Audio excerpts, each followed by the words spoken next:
Oui, bonjour à tous. Je suis l'interne Anes, je m'appelle Jennifer Daoud, interne semestre. Je veux aborder aujourd'hui le topo de céphalie chronique post-brèche médiane. Le chef encadrant de mon sujet, c'est professeur Benamou. Donc, prenons le cas de Monsieur X. C'est un jeune homme, 31 ans, ayant comme antécédent une discopathie L5-S1, mais sans conflit disco-radiculaire ou rétrécissement musculaire. Il était opéré pour une ablation du matériel ostéosynthèse qui est réalisé après fracture du fémur gauche depuis un an. C'est fait sous rachianesthésie au niveau de L2. Alors, dès son retour à domicile, ce patient a senti des lombalgies brutales, des céphalées très intenses orthostatiques avec des nausées. Le 7e jour après l'incidence de la brèche de rachianesthésie, une blood s'est faite et ce patient s'est resté allongé pendant 6 heures. Il a eu une sensation de déséquilibre et moins de céphalée. C'est pour ça qu'il a encore des céphalées. Après 3 jours, il a fait une deuxième blood patch, mais sans effet. Après 5 mois de l'incidence, une IRM médulaire s'est faite. Elle montre des signes indirects d'hypotension intracrânienne, mais sans brèche visualisée. Après 9 mois, une autre IRM cérébrale aussi montre un épaississement diffus des pachyméninges et des ventricules latéraux amincis. Après un an, les céphalées sont persistantes avec sensation des taux sous-orbitaires et d'impression d'aspiration avec cervicalgie, acouphène, photophobie, lombalgie, sensation ébrieuse à la marche, même une asthénie chronique est décrite. Et le patient prend du paracétamol et tramadol qui ne sont pas efficaces pour soulager ces céphalées. Après cette présentation clinique, une troisième blood patch s'est réalisée et indiquée ici. Elle s'est faite en niveau L4-L5 avec décubitus dorsal de 3 heures, ce qui cause des lombalgies intenses, mais sans amélioration des céphalées et des signes associés. Alors, après 14 mois, une IRM de contrôle s'est réalisée, montre pas de signe marqué d'hypotension intracrânienne, ni de collection sous-durale, ni de brèche visualisée, donc pas d'anomalie à l'état encéphalique. Après 18 mois, un myéloscanner montre une prise de contraste intraforaminal au niveau T12 à L1, gauche pouvant correspondre à une opacification de racine. Seulement une fuite épidurale sous-jacente et périradiculaire de produits de contraste, c'est probablement en lien avec la ponction lombaire et l'injection intradurale récente. Le patient, à l'instant, il a encore des céphalées permanentes, douleur occipitale, sensation de pesanteur, parfois très intense, mieux allongée, mais impression d'être tiré derrière. Alors, après 19 mois, un avis neurologique s'est proposé. Les neurologues croient que ce patient souffre d'une symptomatologie de stress post-traumatique en lien avec l'épisode de brèche durale.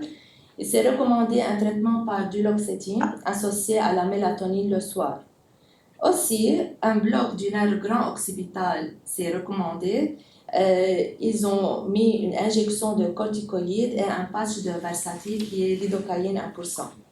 Alors, l'état clinique du patient s'est bien amélioré, moins de céphalée avec une douleur à peu près évaluée 4 sur 10 selon l'échelle de ENS. Alors, la première question, pour les patients ayant une chirurgie non obstétricale sous anesthésie loco-régionale, quel est le pourcentage d'avoir des céphalées persistantes plus qu'un an post-brèche durmérienne? Qui dit 5%? Okay. 21%, 50 à 70 personnes, 90%. On dit un peu ce qu'on souhaite en fait. Donc c'est 50 à 70%. Ouais. C'est assez. Une deuxième question. Quel est le taux d'incidence de céphalie chronique, mais maintenant en obstétrique, suite à une brèche durmérienne? Qui dit 1%? 17%, 42, 73, c'est en fait 42. Donc, les céphalées secondaires à la brèche, elles surviennent dans les 5 premiers jours après l'incidence. Elle peut être spontanée, elle peut disparaître spontanément ou après un traitement, peut être guérie dans la majorité des cas après 6 semaines et parfois ça sera chronique après 3 mois. Donc ici, dans l'étude de MIMS qui évalue les morbidités à long terme chez les patients ayant la brèche dure mérienne. Donc, il comporte 12 études qui a évalué pour donner une synthèse d'une variation dans la définition de la morbidité chronique. Donc, je ne peux pas m'attarder sur chaque étude. Grosso modo, donc, chaque étude s'est faite en intervalle spécifique. C'est considéré comme chronique à peu près dès 6 mois jusqu'à 9 ans à peu près.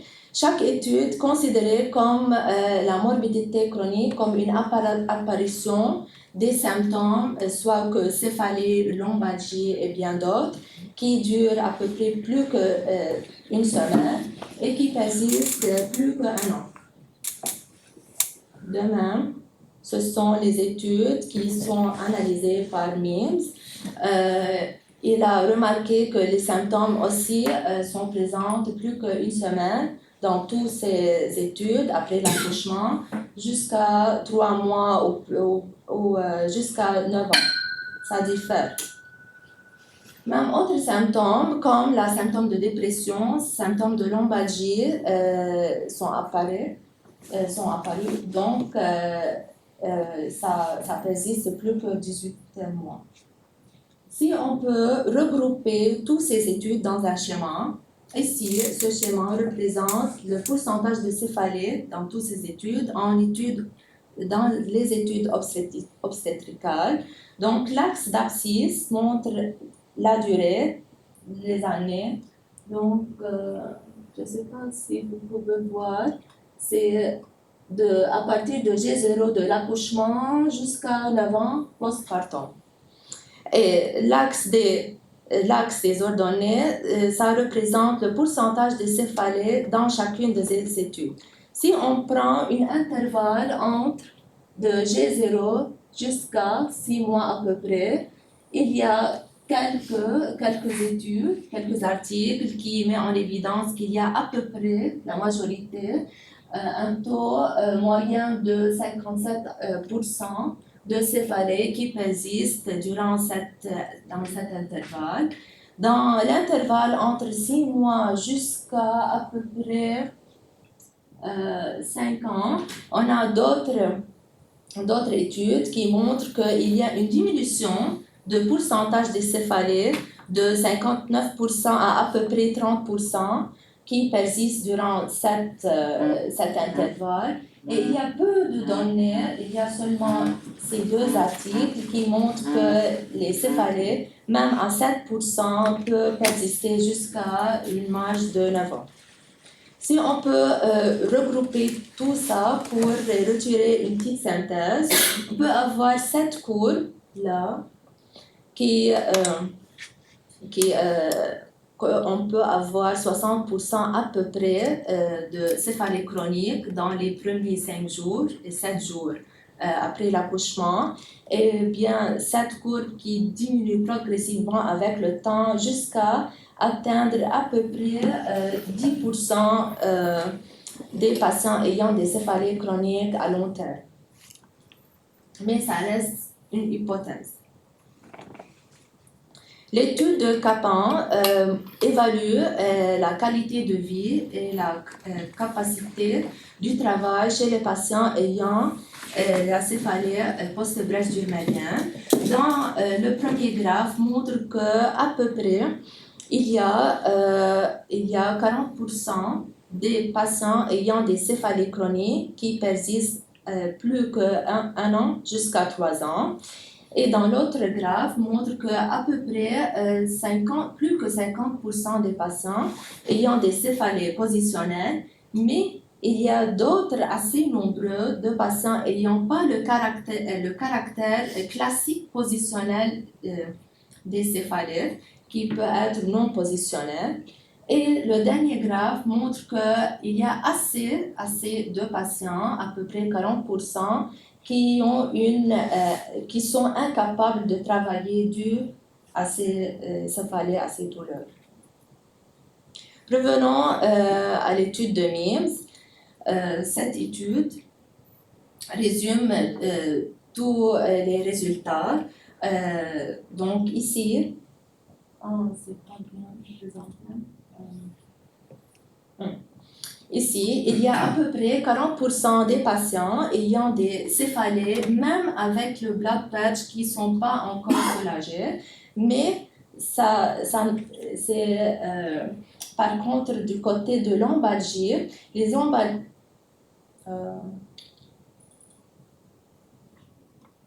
L'écran chez moi est. T'as tout perdu? Oui. On regarde pour l'instant ce qu'il y a à Et l'écran. reste sur l'écran, reste sur l'écran. Reste sur l'écran. Je peux. D'accord. Ça marche encore si tu fais ça avec toi? D'accord. Donc ici, par contre, pour les lombalgies, il y a à peu près 70% des patients qui sont bien soulagés de leur douleur avec le blood patch. Mais ce n'est pas mais il n'y a pas une différence significative dans les pourcentages, dans les résultats. Alors, Mims a conclu que le blood patch n'était pas associé à une réduction significative du risque de morbidité à long terme. Par contre, là, dans l'étude de Niraj, il a mis en évidence qu'en fait, il y a une différence significative de taux de soulagement de la douleur chez les patients ayant le blood patch ici, en fonction du temps, de 6 mois jusqu'à 18 mois. Donc, c'est bien plus significatif chez les patients ayant reçu le blood patch. Par contre, pour les patients ayant mis en place un cathéter intrathecal, cette mise en place n'a affecté l'incidence de céphalée ou de lombalgie chez ces patients, puisqu'on a les mêmes résultats qui sont bien pas différents. Ce tableau regroupe la sémiologie des études qui ont bien détaillé le type de céphalée chronique.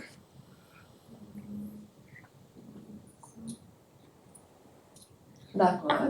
Donc, céphalée chronique peut se présenter par bifrontale, posturale, même non posturale, migraine-like phénotype, temporale et même occipitale.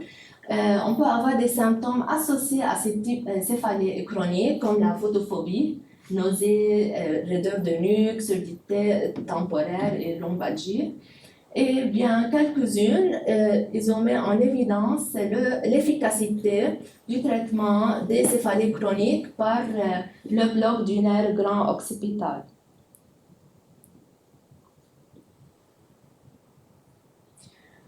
Cette étude de Darvish, il a évalué la fonction auditive chez les patients ayant la céphalée post-brèche durmelienne qui est traitée par le blood patch. Donc, ce graphe montre ici par la courbe les patients, ici par la ligne de points noirs. Cette ligne montre le groupe ayant céphalée chronique traité par le blood patch. Par contre, il y a une différence avec l'autre courbe qui est présentée par le groupe témoin qui n'a pas eu de céphalée. Et cette courbe montre que l'audiométrie, c'est par le matériel qui ont évalué la fonction auditive dans cette étude, qui a révélé une différence significative, mais qui est faible, à peu près 5 décibels entre les deux groupes. Mais cette différence de 5 décibels n'a pas une signification clinique majeure sur la mode de vie de ces patients.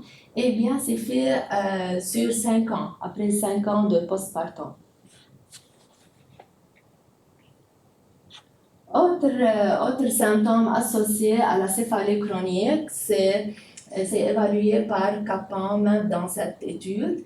On a remarqué ici que la majorité des patients ayant des céphalies chroniques sont déprimés, anxieux et stressés, ce qui entraîne ici, ce qui met le patient dans un cercle vicieux. Donc la douleur chronique commence par un manque de sommeil, irritation, le patient sera anxieux, il souffre, il a la fatigue tout le temps, il aura une limitation de son activité quotidienne, il aura un chômage, problèmes financiers, souffrance, il sera déprimé et ça va affecter avec sa relation familiale. Qu'est-ce qu'on sait à propos de la pathophysiologie de céphalie chronique dans la phase aiguë? On commence par la fuite initiale du liquide céphalorachidien. On aura une hypotension intracrânienne soudaine qu'on peut détecter les signes d'hypotension sur IRM. On aura un étirement des méninges qui sont sensibles à la douleur. On a le déclenchement du complexe trigéminal cervical qui sera sensibilisé. Pardon. Qui sera exprimé par les céphalées posturales typiques, cervicalgie et sensibilité à la lumière, d'où l'efficacité dans la phase aiguë de ces céphalées par les blood patchs dans le traitement. Mais pour l'instant, en phase aiguë, qui va être transformée en phase chronique, on ne sait pas le mécanisme essentiel qui va transformer le mécanisme, la pathophysiologie des céphalies aiguës qui seront en chronique. Dans cette étude de Niraj, il évalue comment la gestion après l'avant chez les patients ayant la céphalie post-brèche durmelienne, comment c'est traité. Donc, il a fait répartir 4 groupes de patients. Le premier groupe, c'était le groupe A, qui est prise en charge médicale. C'est traité seulement par les antalgiques, le traitement pharmacologique. Le deuxième groupe, il a refusé le traitement par le bloc du nerf occipital. Le groupe C, il est seulement traité par le bloc occipital et enfin le groupe D, il est traité par 2 méthodes, la radiofréquence pulsée et le bloc du nerf grand occipital. Si on interprète les résultats de chacun de ces groupes, on voit que dans les 2 groupes, groupe A et groupe B, la courbe se diminue en fonction du temps, mais avec le traitement par le bloc du nerf grand occipital, on a une diminution presque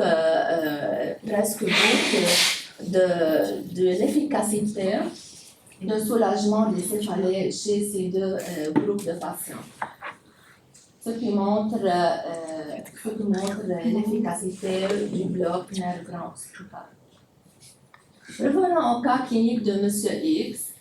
Cette courbe montre comment la douleur est évoluée selon la gestion de ces céphalées.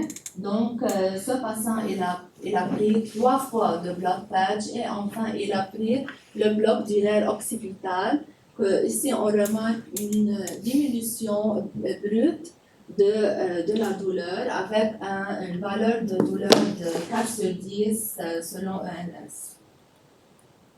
Donc, comme take-home message, durant l'anesthésie loco-régionale, soit péri ou raché-anesthésie, on a toujours le risque d'avoir de céphalée post-brèche durmelienne qui s'est présentée classiquement en phase aiguë par le caractère postural. On peut avoir des signes associés, des nausées, vomissements, réserve de nuque et troubles visuels, et qui est traité classiquement par les antalgiques, le traitement médical, un blood patch ou plusieurs blood patchs. Mais comment ça progresse d'une phase aiguë jusqu'à la phase chronique, on ne sait pas le mécanisme.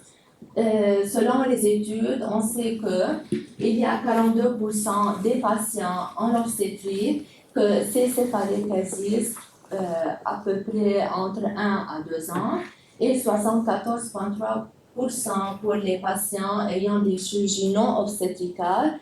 Les céphalées persistent plus qu'un an.